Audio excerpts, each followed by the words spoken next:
Don't believe the hype. Read the type. This is TYPBST. Take a look. It's in a book. It's TYPBST, baby. Bro. Wagwan. You know, it might be the first time we're explicitly addressing this title or this topic. And we're trying to do our best to steelman the opposition or the other perspective. But, you know, you said it to me. We've been addressing this issue for a long time without explicitly addressing this issue. Yeah, definitely. So yeah, it's critical race theory, man. Yeah. It's funny thinking about doing this conversation. I thought back to Teachers Like Us podcast or the Teachers Like Us episode. And there's a statement that I said in that episode that I think would apply here as well. And I think it's maybe a good caveat to start our conversation. And that would be, I think I said something to the effect of, I may agree with a lot of the criticisms or concerns or issues, but I disagree with the terminology or the means to resolve. Right. So in that conversation, I was referring to, using terms like white privilege and different terms. But that's the one I think specifically I was taking issue in that conversation. And the reason I thought it was a good caveat or a good, starting point is that I think it's easy potentially for someone to take our criticisms or our critiques of critical race theory or some of the derivatives that come out of it and apply those as we're criticizing the need to fix a problem, right? We can potentially agree that there's a problem to be addressed while disagreeing with the diagnosis of the cause and effect of the problem. So, yeah, I just thought, at least going back, I was thinking about that episode and that was the kind of thing I said to them probably as right before we got into it a little bit. And I think it holds true here too. So, good place to start. I don't know. What do you think? Do you think that's a fair caveat or do you think that's a common misunderstanding of positions that we might hold? Yeah, I think just going through words and terminologies and definitions is important to make sure that we are on the same page and agreeing on the right ideas and the right movements, I guess, so to speak. So today we are going through the book Critical Race Theory, an introduction. This is the third edition of this book. It's by critical race theory scholar Richard Delgado, as well as Jean Stefanik and Angela Harris, forwarded by Angela Harris. And the reason why this was the book we're starting with was because it's introduction. And fellow listener of the show, Sam Say, and on his blog post in his work on critical race theory, said this is a good introduction to get into for the book. And considering that this is a pretty controversial topic, and especially from the perspective within Christendom, there's definitely division there. And so the approach that we're going to take is try to keep it straw man free and handle it gently, carefully, graciously, with as much balance as we can. So, going to the primary source instead of going to a secondary source or a person who is in opposition. So Mr. Delgado is for critical race theory, and so the definitions and terms are directly from the book and help break it down into what it is, instead of just saying, oh, this is just cultural Marxism. Yeah, buzzwords. Okay, let's move on. Let's get down to the details and what to see what this theory is really offering.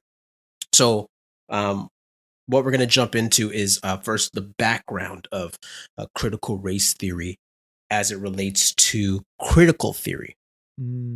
Okay, so in general, critical theory explores the connections or overlaps, intersections, and interferences between the three spheres of economic development, psychic life, and culture. So its starting premise, derived in part from Karl Marx, but also inspired by Emily Durkheim and Max Weber, is that midway through the 19th century, the world as a whole underwent a major transformation and entered a new period of history known as modernity. So this entails, and this is key, this entails tradition cannot be used as a guide for thinking about either the present or the future. Okay, so we'll unpack that, but also the other aspect that critical race theory flows out of is CLS. No, not the Bible study. Okay. I was gonna say I saw, Okay, so what's CLS stand for? Critical legal studies, and it's not Christ Lives Sucker. It's not Christ Lives Sucker Bible study, but critical legal studies. So it's a legal movement aimed at resisting, understanding, and remediating the ways in which law and legal institutions like schools promote and maintain racism and white supremacy. And this definition is from Dr. Nathan Cartania, who's also a pro critical race theorist. Okay. So what for you, what makes, why are we addressing this issue right now? Why Okay, yeah. So yeah, because what we want to do is understand that critical race theory doesn't come out of thin air, and it's borrowing from two previous movements. Okay, so yes, we mentioned critical theory and critical legal studies. So the two movements are critical legal studies and radical feminism. So what it borrows from critical legal studies is that the group borrowed the idea of legal, it's called indeterminacy, right? So they're using this thing called legal indeterminacy. The idea that not every legal case has one correct outcome, right? And this is from the book. So instead, one can decide most cases either way by emphasizing one line of authority over another, or interpreting one fact differently from the way one's adversary does. And what CRT takes from the radical feminism side is standpoint epistemology. So the idea that, in that case, the woman or the minority, the oppressed, has a unique perspective that trumps the man or the majority or the oppressor. So CRT is taking two major ideas from critical legal studies and radical feminism. So would intersectionality be the buzzword for the radical feminism stuff that you're referring to? No. That wouldn't be the case. Because intersectionality flows out of critical race theory. Oh, yeah. Okay. No, you're fair. Yeah. As opposed to as opposed to the feminism. Yeah. No, but I do see the through line of intersectionality with what you've said about radical feminism. Yeah. So Kimberly Crenshaw is known for her work on intersectionality, and she's been a student of Dr. Bell, who helped build this idea. Now, here's one of the unique things, right? So I was listening to Just Thinking Daryl Harrison and Virgil Walker, and they were covering the issue. And he brought up there was an Oxford Dictionary on critical theory, right? And I was just like, oh, what the heck? I was like, that's weird. That's helpful, but it's kind of weird. And so I checked it out myself. And there's this interesting aspect in the definition of what the critical in critical theory actually means. So the word critical should thus be understood to mean, as it does in Immanuel Kant's work, the opposite of analytical. It refers to the set of concepts whose reach is always and of necessity greater than their grasp. So I'll read that again. The word critical should thus be understood to mean, as it does in Immanuel Kant's work, the opposite of analytical. Right? So it refers to the set of concepts whose reach is always and of necessity greater than their grasp. Well, okay. Well, so here's how we make sense of this. The reason follow me, but don't lose your grip. All right. The reason why CRT is the opposite of analytical is because it needs Western values to do so. So this allows CRT to be a highly reflexive enterprise, so it can get in where it fits in without being criticized. Right? Well, and I think reading, so I really like James Lindsay on sort of this type of stuff, and he's got a really good website called New Discourses, and then he's got a section of this that's called Translations from the Wokish. And what he's done is essentially sort of an encyclopedia. He calls it a plain language encyclopedia of social justice terminology. And so, I would say he tries to be straw man free as well. Like he'll say, here's their stuff, here's what they're saying, and then he'll add his commentary at the end. Okay. Okay, good. Yeah, because this is such a highly contentious topic. Most of my research, I didn't take in anybody who was anti-CRT. I wasn't reading any anti-CRT. I wasn't listening to anybody who's anti-CRT. Actually, the guys who did a pretty good job.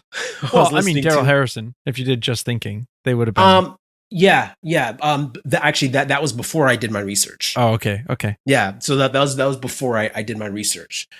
So I was listening to a lot of Southside Rabbi with KB. Oh, and true. Those guys. Yeah. So they did a 4-part series. They did a 4-part series on critical race theory, and bringing on people who, quote unquote, who actually know critical race theory, because those guys who are anti critical race theory, they don't even know it, man. They're misrepresenting. So for me, I was like, okay, you know what? Let me read the book and then listen to guys who are proponents of it to see where it lines up and where I fell. And it was very helpful for me to think through what I saw going on. But so let's get into a definition of what critical race theory actually is. Okay. So what I wanted to add, because you had said, critical theory was part of, or sort of the starting point. And I thought the commentary from James Lindsay is very helpful on that. And so he had said that really there's this focus on power. And with critical theory, it's so here's where, let me read sort of the couple sentences here. The critical theory of the Institute for Social Research, which is better known as the Frankfurt School, focused on power analysis that began from a Marxist perspective with an aim to understand why Marxism wasn't proving successful in Western context. It rapidly developed a post-Marxist position that criticized Marx's primary focus on economics and expanded his views on power, alienation, and exploitation into all aspects of post-Enlightenment Western culture. What's funny, the very next sentence says these theorists sometimes refer to themselves as cultural Marxists. Okay. All right. Well, the guys I was listening to, they don't like to be called that. They don't use those terms. And that's why it's funny, because this is like, 1930s, the critical theorists were calling themselves cultural Marxists because they were expanding the original sort of Marxist ideas, which was, the bourgeoisie, proletariat, but it was a very economics-based dynamic, whereas critical theory and also critical race theory has a higher focus on the power dynamic. And I'd agree with you. Using the term cultural Marxist is somewhat of a slanderous term towards, the social justice ideas at times. So, Mhm. but there's some irony. Yeah, that's there. helpful. That's good. That's good. That's good. Now the definition of critical race theory I got from the Encyclopedia Britannica. So critical race theory, the view that the law and legal institutions are inherently racist, and that race itself, instead of being biologically grounded and natural, is a socially constructed concept that is used by white people to further their economic and political interests at the expense of people of color. So, critical race theory not only, and this is from the book, critical race theory not only dares to treat race as central to the law and policy of the United States, it dares to look beyond the popular belief that getting rid of racism means simply getting rid of ignorance or encouraging everyone to get along. Mm-hmm. Yeah, and that makes. I mean, I think it makes sense to me that there is a heightened emphasis on race, racism, and power. And it's like when we were talking with Desmond Cole, he made a comment that racism goes beyond intentions, and there's this idea that many power dynamics are a result of subliminal racism, right? That's that idea of that it goes beyond intentions, and so that's where I believe critical race theory would be differentiating itself, and it's always sort of trying to analyze through the lens of race, racism, and power.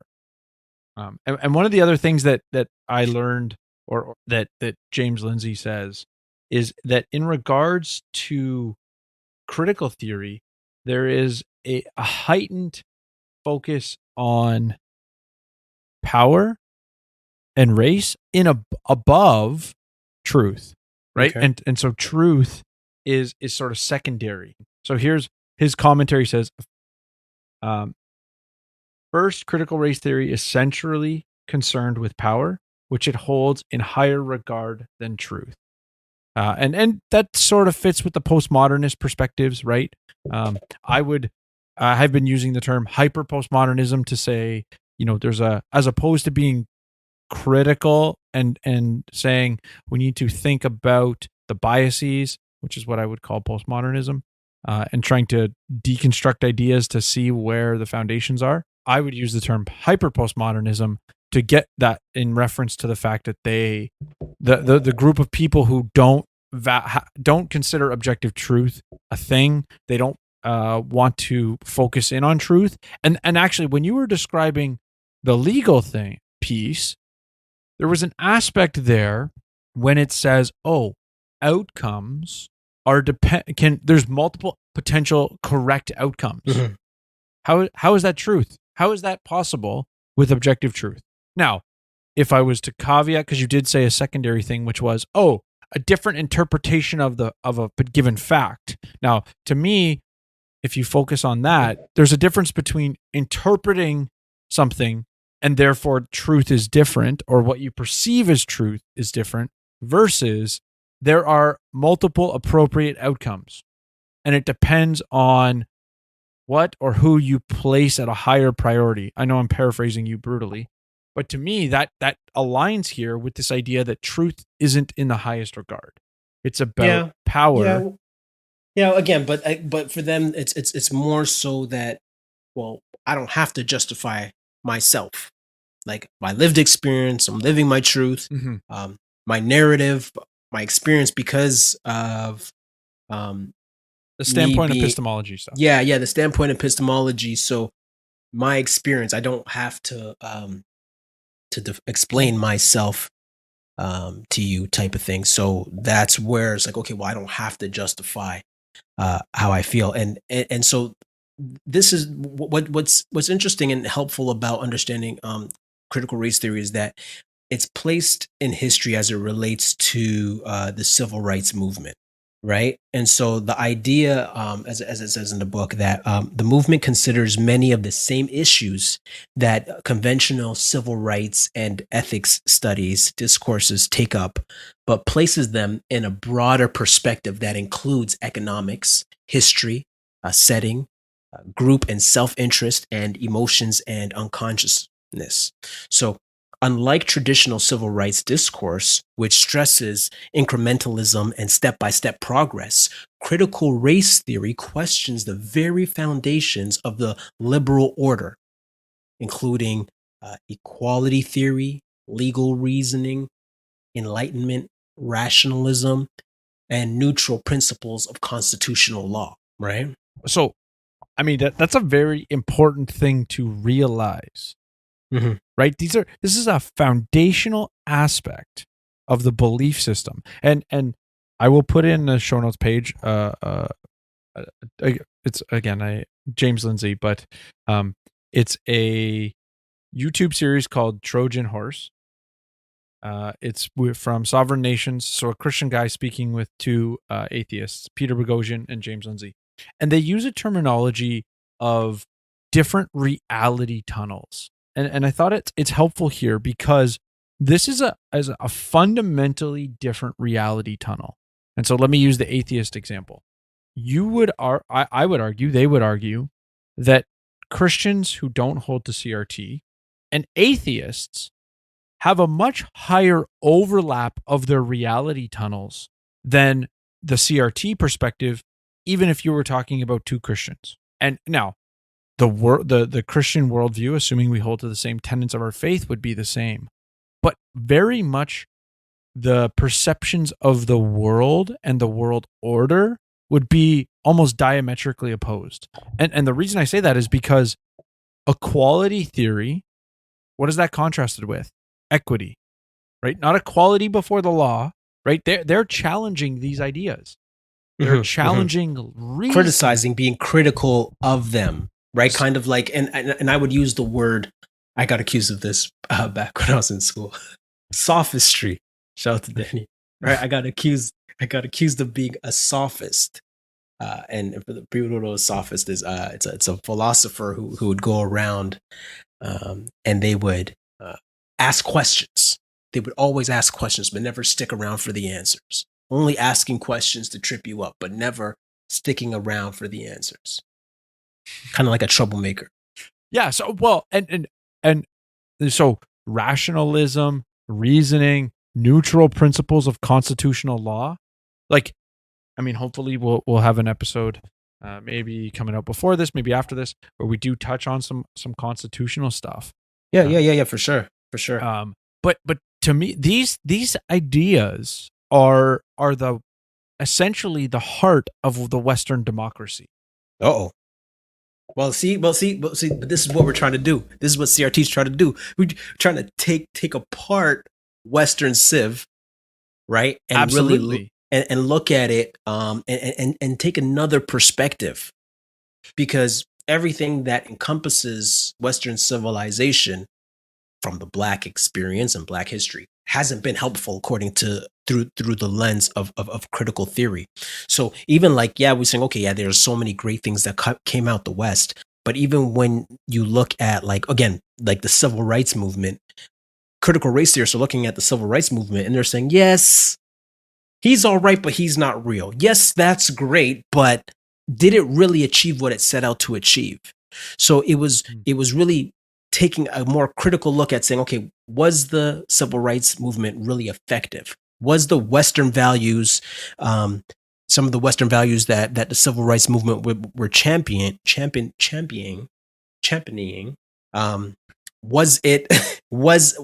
did it work? And now the critical race theorists are saying, well, actually, no, it didn't work. There's still subtle racisms that weren't taken care of. And so this is where we find ourselves today in looking at critical race theory. And so this is why they developed an ideology, a theory with different tenets. So even though, and this is very important to take note that, not all critical race theorists, CRT people, see things the same way. Just like in the body of Christ, there's little nuances between schools of thought. But these are like three of the core tenets that make up critical race theory. And so that is, first, racism is ordinary, the aberrational, normal science, quote unquote. the usual way society does business, the common everyday experience of most people of color in this country. So the first feature, which is basically saying ordinariness, means that racism is difficult to address or cure because it is not acknowledged. Colorblind or formal conceptions of equality expressed in rules that insist only on treatment that is only the same across the board. So it can thus remedy only the most blatant forms of discrimination. Right. So that's the first part.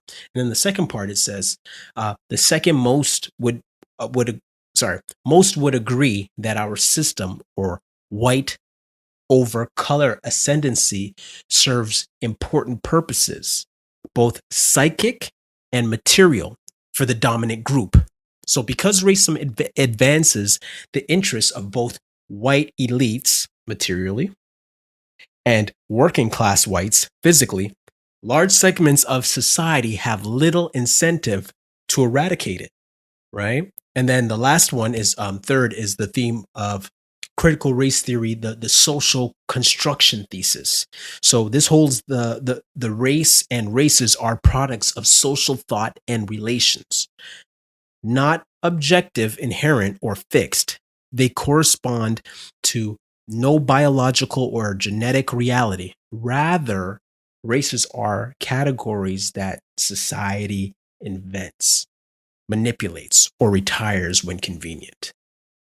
Right. So the idea is that society frequently chooses to ignore these scientific truths, creates races, and endows them with, and this is a key word, pseudo-permanent characteristics. So, and these things are great interests to critical race theory. So, and I think it's important to now, let's slightly circle back and contrast, right? So these three tenets, if you hold to these things, then it makes sense to me that you're going to say the traditional civil rights movements of incrementalism and step-by-step progress were insufficient. Because, and this is where it's really important to understand, right? Their argument, and maybe I'm wrong here, maybe I'm being a little bit critical, but I think there's a level of circular reasoning, because there's a level of these three tenets are presumptuous, and therefore, the reason I say presumptuous is in regards to the civil rights movement.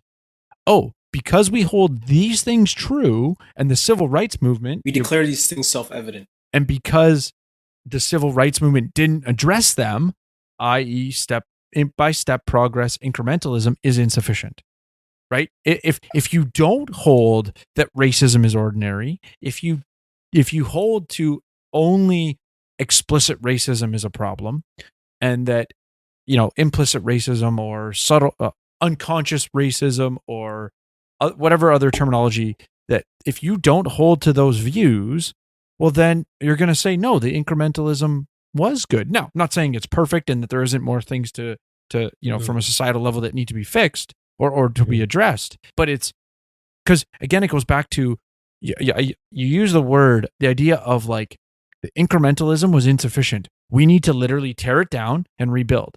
And that was why I was focusing on sort of those foundations as something they're critical of, because yeah, of course, if you're critical of the foundations of Western society and incrementalism is insufficient because of your presumptions or these tenets, then of course the only solution is to say, no, we need to tear it down and rebuild it.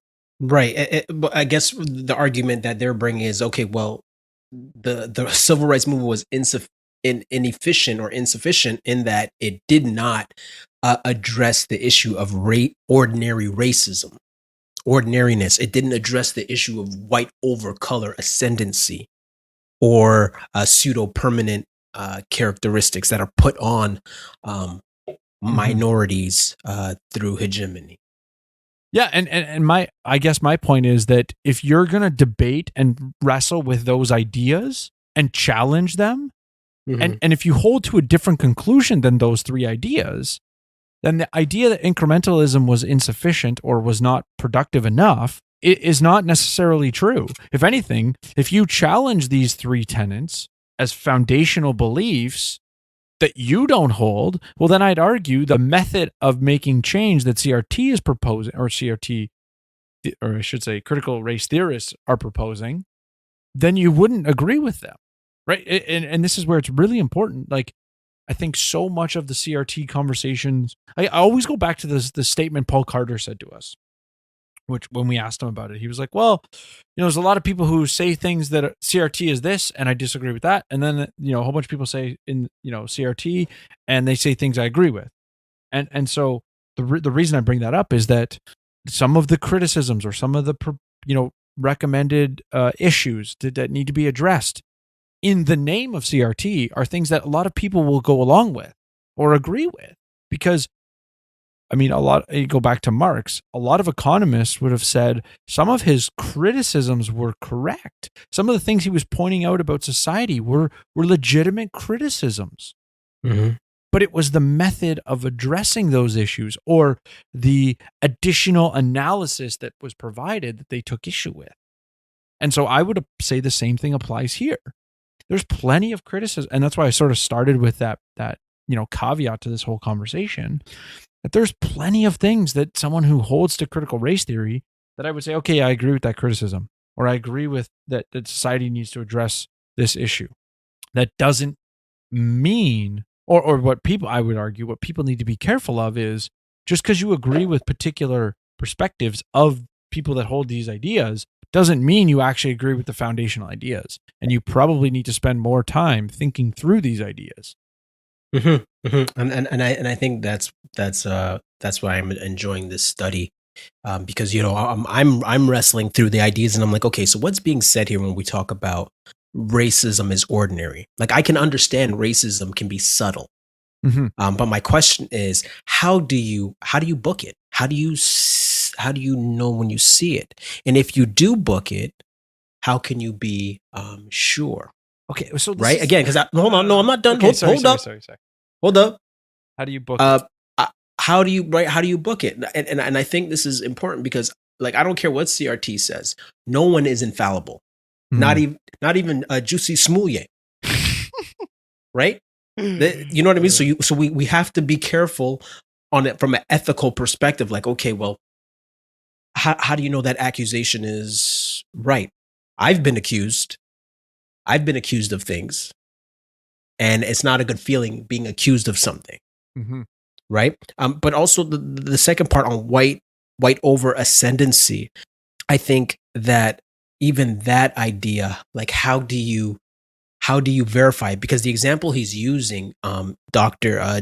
Derek Bell and his body of work. So he's a pro CRT guy, and he has actually he was Kimberly Crenshaw's professor. I was gonna say, isn't he almost like the founder?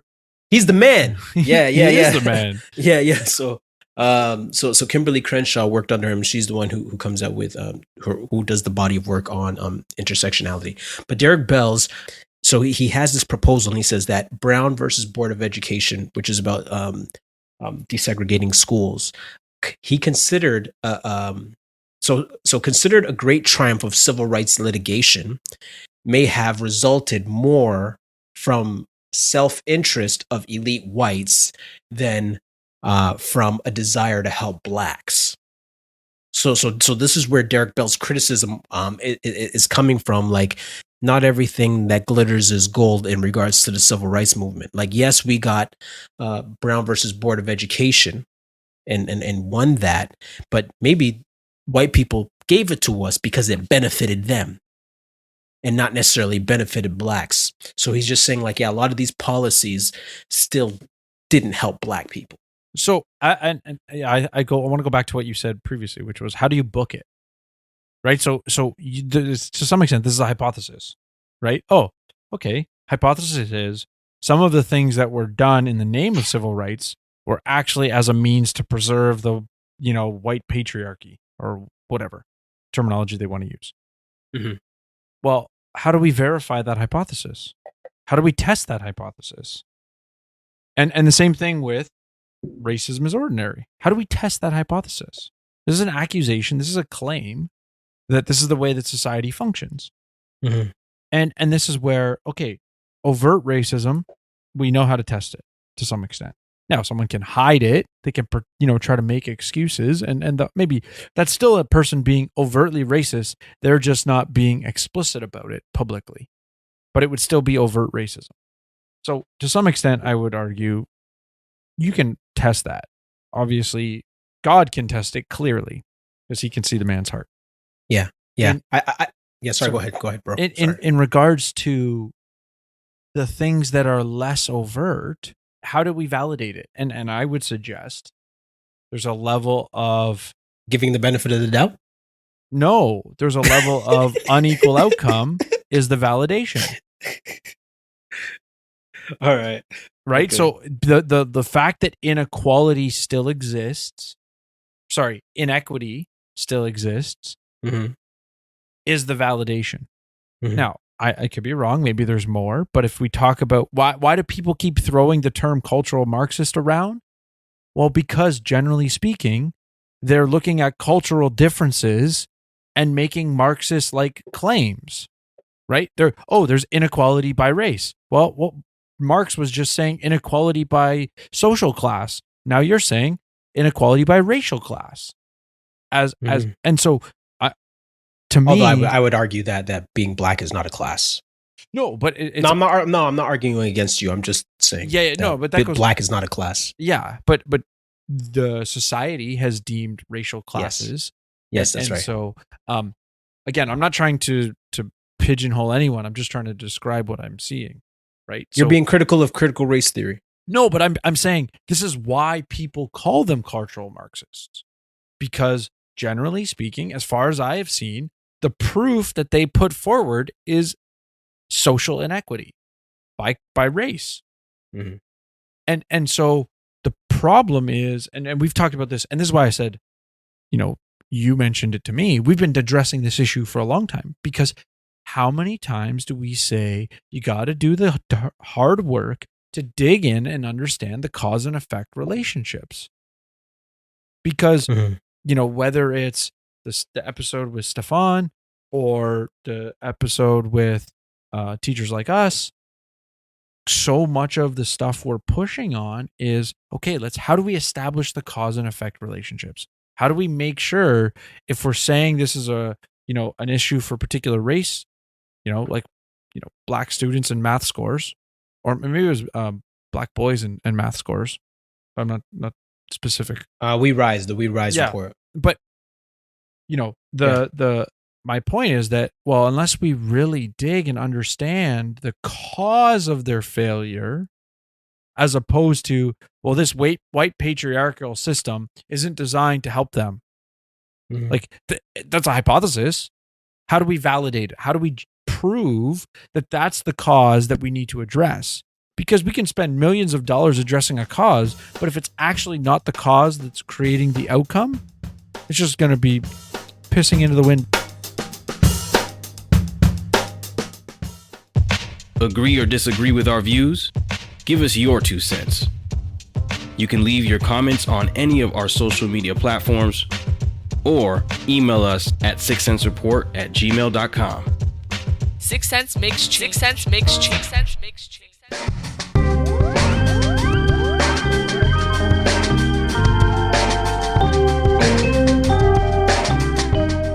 Yeah.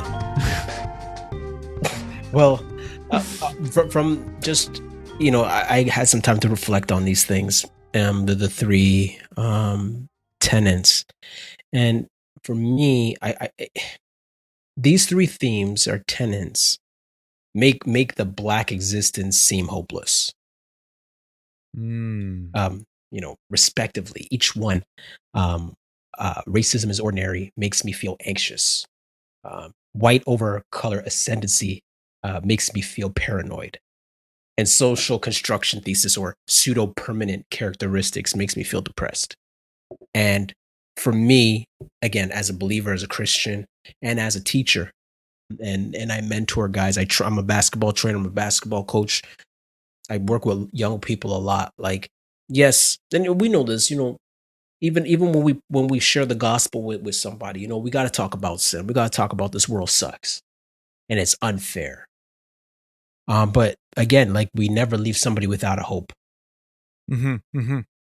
right? We never leave somebody without hope. And I felt like these core tenets aren't exactly like, Sounds of Blackness, Lift Every Voice, which is one of my favorite songs. Like it's not uplifting to me. It's not empowering, but again, maybe that there's other tenets that are a little bit more liberating. I've heard, I think a lot of people criticisms that have been thrown around is that idea of like soft bigotry of low expectations. It's not exactly aligned here, but I do see a little bit of parallel with, what you've said, right? That like these tenets don't give hope, and to some extent that's because it's saying, well, you as an individual aren't good enough to overcome any obstacles because there is an insurmountable problem. And that's racism, that's whiteness, right? Mm-hmm. And so and that's why it's important to make sure that, we're defining these things properly. We know what these tenets are when we talk about critical race theory. I think now, like, as we talk about the three tenets, there's usually two schools of thought when it comes to critical race theory. So we're going to hit those right now. So the first one is idealists. And as the book says, idealists hold that racism and discrimination are matters of thinking, mental categorization, attitude, and discourse. Race is a social construction, not a biological reality. So they reason, hence we may unmake it and deprive it of much of its sting by changing the system of images, words, attitudes, unconscious feelings, scripts, and social teachings by which we convey to one another that certain people are less intelligent, reliable, hardworking, virtuous, and American than others. And then in contrast, the other contrasting school of CRT is the realists or economic determinists.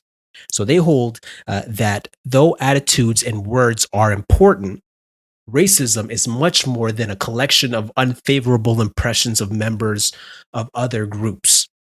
For realists, racism is a means by which society allocates privilege and status. Racial hierarchies determine who gets tangible benefits, including the best jobs, the best schools, and invitations to parties in people's homes. Members of this school of thought point out that anti-Black prejudice sprang up with slavery and capitalists' need for labor. So my first thought is, let's go back to the Type Beast episode on how to be an anti-racist. And I think Ibrahim X. Kendi, you sort of addressed to some extent this idea, the very last sentence of what you said, right? Members of this school of thought point out that anti-Black prejudice sprang up with slavery and capitalists' need for labor. You very well informed us, myself included, that really the capitalists were the abolitionists and the anti-capitalists were the anti-abolitionists. Correct? Mm-hmm. Mm-hmm. Right? And so, it's just, like you said at that during that episode, you got to go read the words of those authors. Go read the original words, because, unfortunately, people make well-sounding arguments and someone else repeats it, and then they start to think that these are truths. Yes, that's right. And actually, I wrote a blog post about it. Mm-hmm. Anti-racism is anti-abolitionism. And so, I was arguing that the economic theory of people who were against the abolition of slavery was the same as those of the ideology of anti-racism that Kendi was peddling. Mm-hmm. Mm-hmm. Yeah, so I'll make sure to put that blog post and that episode maybe in the show notes page. Yeah, yeah. And so, basically what I did, because people are probably just wondering, so what I basically did was I went to the source material of 3 slave owners and looked at the arguments of why they wanted to keep Blacks enslaved. And so they were saying that capitalism is what's going to free them. And so they were against capitalism because capitalism would liberate Black people. Mm-hmm. Mm-hmm. And then we have Kendi and people like him are saying, okay, well, capitalism enslaves Black people. Well, actually, no, it freed them according to the source material. But we'll put that in the show notes. You check it out and let me know what you think. So the idealists and the realists, I mean, what are you, Joel? Are you an idealist or a realist? I mean, in this context, I don't think I'm either. So, because as you've described, right, these are two camps of CRT, and I'm, what do you? How would you describe the differences, right? Because I mean, the simple thing that I see is the idealists hold race as a social contract that is exploited, social construct that is exploited. And for the realists, they see race as not a social construct. It's just what society has used in order to create hierarchies. I don't know. Is that a good summary? Yeah. Or would you see a little bit more? So I think the definitions are true to form. In the sense that, yes, so the idealist, it's in your head. Racism is something that race is a social construct. And so it's out there, but it doesn't, it's just kind of like sticks and stones, right? It's just people out there being stupid, but it's not real. But the realist, and I think the realist is the more popular view, is that racism isn't just somebody calling you the N-word or a racial slur, but it's institutional, it's economic, right? It's policies put in place. Now, of course, however you define that, there's two different schools of thought, because from the research I was doing, they were making a distinction between critical race theory and the work of Ibram Kendi and anti-racism, right? Because what's unique about Ibram Kendi's work is that he's defining racism by unequal outcome, inequity. Mm-hmm. So if any policy that creates inequity between racial groups is a racist policy, and it's a racist idea. So yeah. Would you say he's an idealist? Because I was seeing parallels with what you had said, where it's about changing the system. Yes. Yeah. So I would definitely say Kendi is a realist in that way. But however you're defining that racism, so Kendi defines it that way. But people who are CRT may define it differently. They might not, because the point I'm making is that Kendi's work is very nuanced. Okay. And there's points where he would disagree with critical race theory. Okay. Right. And just how you're defining racism. And that's why I still commend Ibram Kendi's work, because it's consistent. It's thorough. Okay. Yeah, it's very nuanced. You could argue it's principled to some extent. You might disagree. It's consistent. It's consistent. Yeah, he's consistent in applying anti-race theory into every sphere of life. But that's not critical race theory, according to the guys who are proponents of critical race theory. They wouldn't say that his ideas are necessarily pushing critical race theory, although there are points of overlap. But the point is, how are we defining racism institutionally? With me and you, and we talk a lot about economics, we read a lot about economic theory and how these things work. Looking at just the outcome is not enough, right? We also have to factor the unintended consequences of certain policies. Mm-hmm. Mm-hmm. Yeah, and I think that's where I always go back to what Joe Boot said to us, right? That institutions just generally speaking, perpetuate the underlying realities. Now, obviously, you can use an institution, you can have a racist policy within an institution, let's call it within the traditional definition of racism, right? Intended to harm a particular race for no apparent reason other than bigotry. So an institution can have racist policies. Yes. But in general, an institution will perpetuate the societal norms underlying it, or that it exists within. And right. In in that view is something that I would suggest most critical race theorists would challenge. Yes, and I would also throw this at you, Joel, to wrestle with as well, because and I mentioned this a long time ago, but it's something that's in the back of my mind, and even when I was working through this, even as economic school of thoughts, the Austrian school, Chicago school, right? There's these core principles that people use to interpret economic concepts. Theologically, we call it a hermeneutic.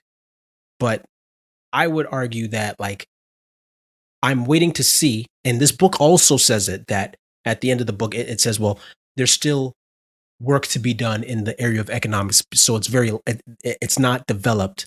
Critical race theory is not developed economically, and they would like to see that happen in the future. So the point I'm asking you is how do you factor in the variable of racism in making decisions? Because economics is the science of making choices, the reallocation of scarce resources. And we're looking at the incentives on what draws people to make decisions. So for the critical race theorists, they're saying, okay, all right, Mr. Smarty Pants, let's throw in the variable of somebody being a racist. Mm-hmm.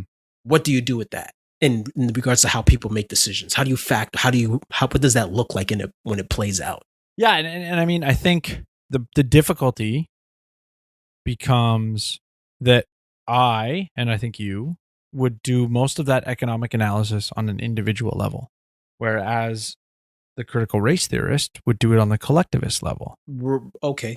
And the reason I bring that up is because I don't mean this to sound derogatory, but it might. There's an You're not going to use the N-word, are you? No, I was going to use conspiracy theory. Oh, okay, all right, yeah, you can say that one. Okay. It's arguably a little bit of a derogatory term, not in the worst possible way of this subject. But there's a conspiratorial underlying that white supremacy is looking to perpetuate itself at the collectivist level, and so the collectivist incentive outweighs the individual incentive. Now, anyone who's taken economics will know it's kind of a game theory topic, but not really. There's a topic of oligopoly. And the idea... What's an oligopoly? Is the idea of... the best example would be OPEC, right? The oil cartel is an oligopoly. It's a small handful. It's like monopoly, but a couple of businesses. So the oligopoly economics analysis is that if the businesses collude, they can make more money than if they worked individually, right? So we can set prices high and everybody will pay us more money and we'll all make more money than if we competed against each other. The game theory side of it is each individual actor always benefits from breaking the cartel. And so if you cheat, you end up better off than everybody else, right? So part of the OPEC is a decision on how much oil to produce. So usually these oligopolies the way that they drive up their money, they drive up their profit, they make extra money, is by having a quantity limitation that is artificially imposed by the collective. So why is this relevant? Well, from a racist perspective, or if there was a grand white patriarchy or white supremacy that's overriding society, and people have the incentive to perpetuate it on a semi-conspiratorial level, the point is that if they were to break that idea, they would be more profitable on an individual level. So, and this is where the cartel oligopoly example plays in. And this is just standard economic theory. And, someone could try to give a whole bunch of, and obviously there's nuance and I'm not trying to, oversimplify, but from this simplified analysis, we can derive the idea that the individuals, we know the individual always looks out for themselves. And so the point about conspiratorial, the reason why I bring it up is that you have to sort of put onto society that there's this either a bunch of people that are intentionally being, elitists and they're using race to control people. Okay, elitists are a different story. But to say that Joe Schmo is going to have, subtle racism, to me, there's this dilemma that, hey, the individual actor is going to, and you've talked about this with regards to, it costs the person more to be racist, right? Oh, I'm not going to sell my goods to this minority or that minority. Oh, I'm unwilling to pay, think about the minimum wage origins and whatnot, right? If I was to pay the unskilled laborer, I would make more money, and it would be helpful to them because they become skilled. But if I want to be a racist and exclude the unskilled of a particular race, I'm going to have to pay more money. Right. Right. So it costs me money to be a racist. Mm-hmm. So if I'm looking out for my self-interest, either I'm full of hatred, which would be a different problem. Like, arguably, that's overt racism, as opposed to I want to perpetuate the white, supremacy culture for my benefit. What I'm trying to demonstrate is that really on the individual level, you actually are benefited by breaking that approach, assuming that that's actually what's going on. Yeah. I think, no, I agree. Like, if I could try to answer that question I asked, was that racism is not an end in of itself. Like, yes, it's a factor, and I don't want to be dismissive, but I don't want to be dismissive of that variable because, yes, there is a sense where, racism is real and it exists. But the question is, how powerful is racism? Yeah, it's a we problem. Should be calling it out when it happens on an individual level. Right, definitely. But in regards to an incentive, I think there's something that comes before racism. Racism's there, but I think there's a bigger pull for the person. I think that's self-preservation, self-satisfaction. You can hate Jamaicans, but you gotta go to Daddy's Jerk to get that jerk chicken. Yeah, if you jerk chicken, a coleslaw, right? Yeah, boy, I hate them ninjas. But you love the food because you can't deny that Daddy's Jerk's food's the best. It costs you quality of food to go to the other person. Like if you're really that racist, then you're like, okay, well, what? That doesn't mean I got to stop eating jerk chicken. Last example, I was watching Wu-Tang season 2, the American Saga miniseries, and there was a situation where Ghostface was in Ohio, and he was with his mans and them, and they went to a gun shop to buy a gun, and these white people clearly they had Confederate flag. The aura was they didn't like black people, and Ghostface didn't have his paperwork. He didn't have his paper, his license, his gun license. It was a bus pass. He showed him a bus pass.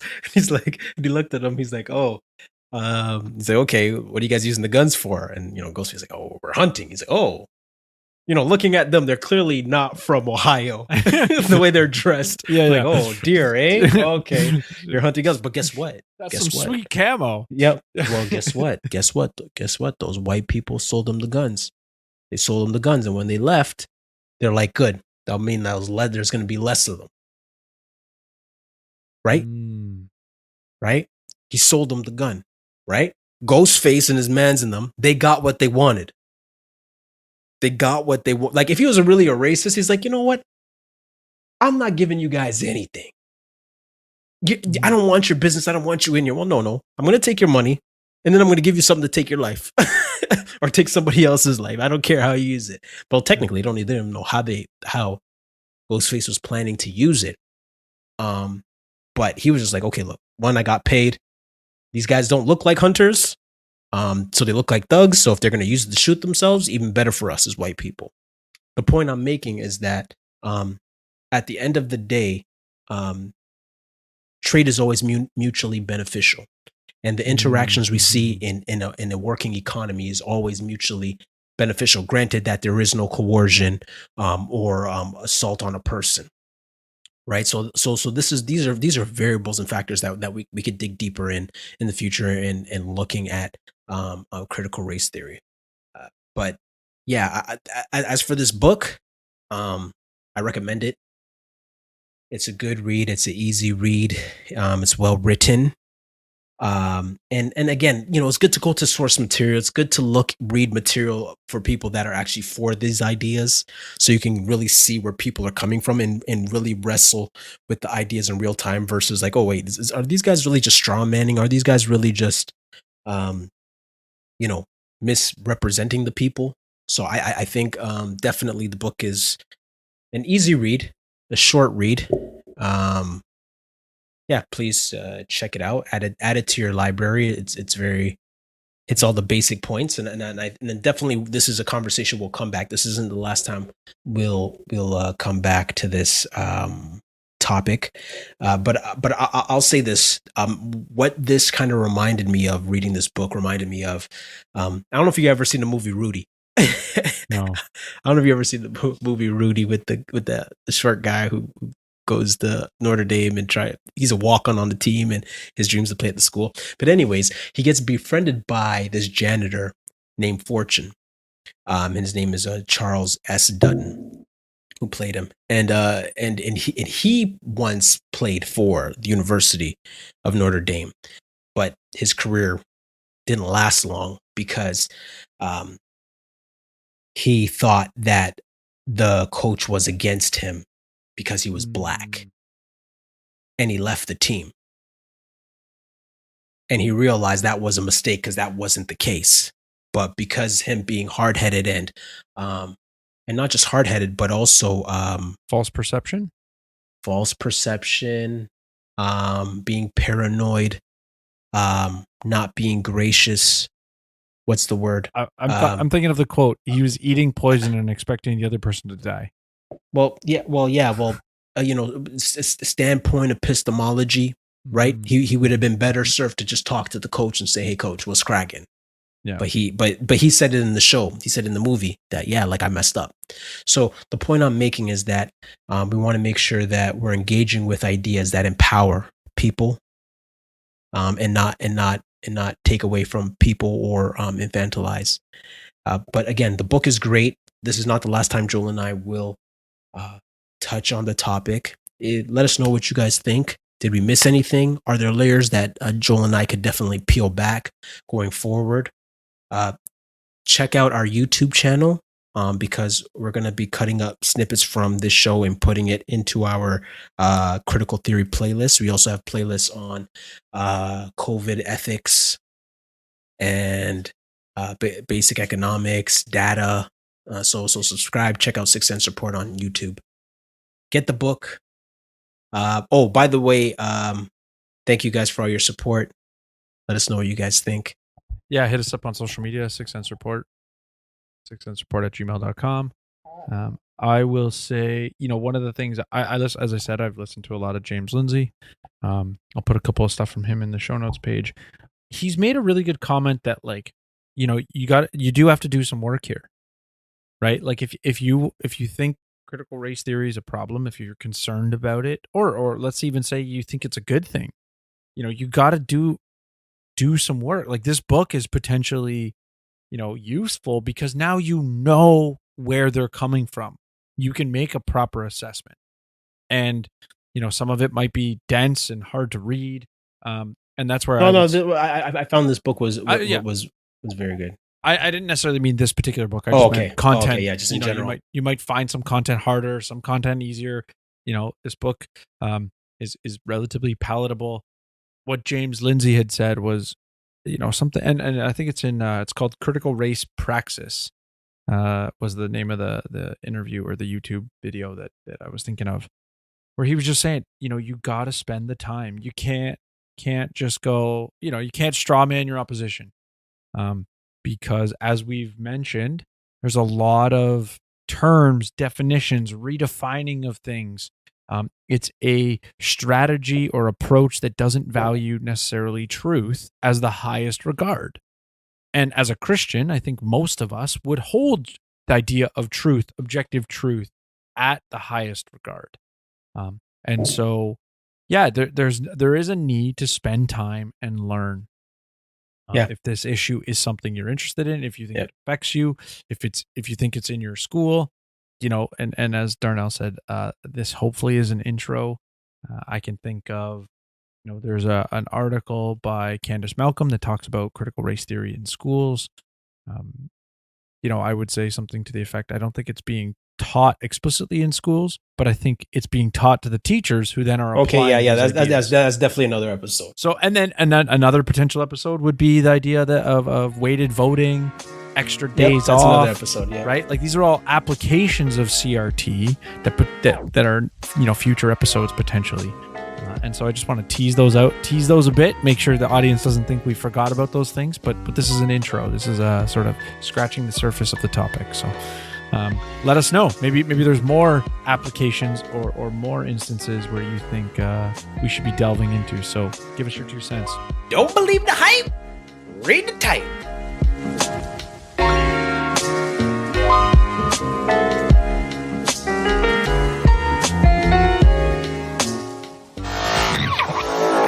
Madden and Mitchell Media.